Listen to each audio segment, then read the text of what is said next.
Claire stood in front of her full-length mirror in what could only be described as a state of mild tactical distress.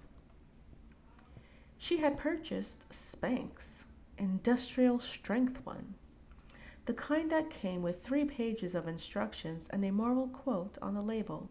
"You've got this." "Lies," she muttered, wrestling one leg into the spandex Bermuda Triangle.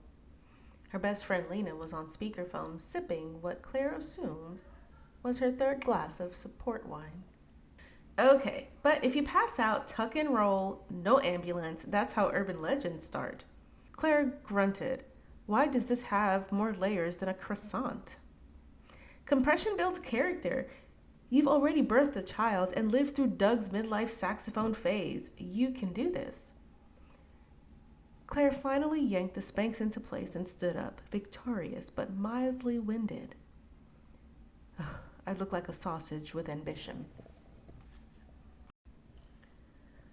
Claire heads off to meet Rick at a tapas place.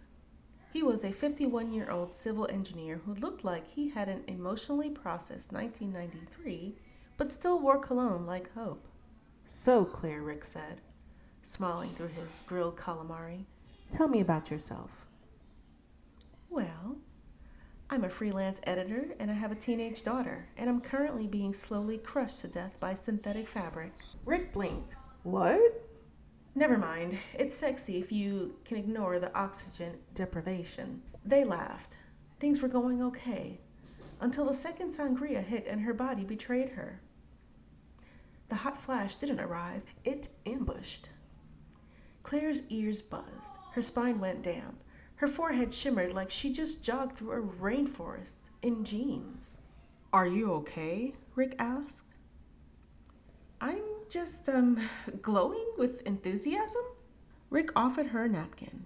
She took it and considered using it as a fan, a sweatband, or a surrender flag. The spandex, not to be outdone, began slowly rolling down her torso like a snake giving up. She felt the top of them curl somewhere near her lower ribs. She excused herself to the restroom with the grace of someone who looked calm on the outside but was having a small personal crisis under dim lighting. In the restroom, Claire locked herself in a stall and peeled off the Spanx like she was escaping a straitjacket. It made a sound not unlike a distant balloon dying. She stood there, flushed and free. There was a knock on the stall. "Everything okay?" a woman's voice asked. Claire opened the door. A woman around her age, wearing stretchy pants and confidence, looked at her knowingly. "Spanx?"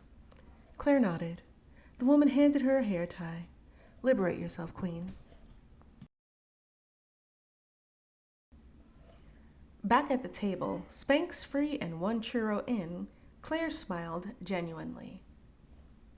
"You seem more relaxed," Rick said. "I took off the part of my outfit that was trying to murder me." Rick laughed. "I respect that." Claire didn't know if there'd be a second date, but she didn't care. She was breathing again, and her thighs were no longer in open rebellion. Claire's journal entry. Day 52. My organs are back where they belong. Spanx tried to defeat me, but I emerged victorious and sweaty. I may not have found love tonight, but I rediscovered the magic of unrestricted lung function.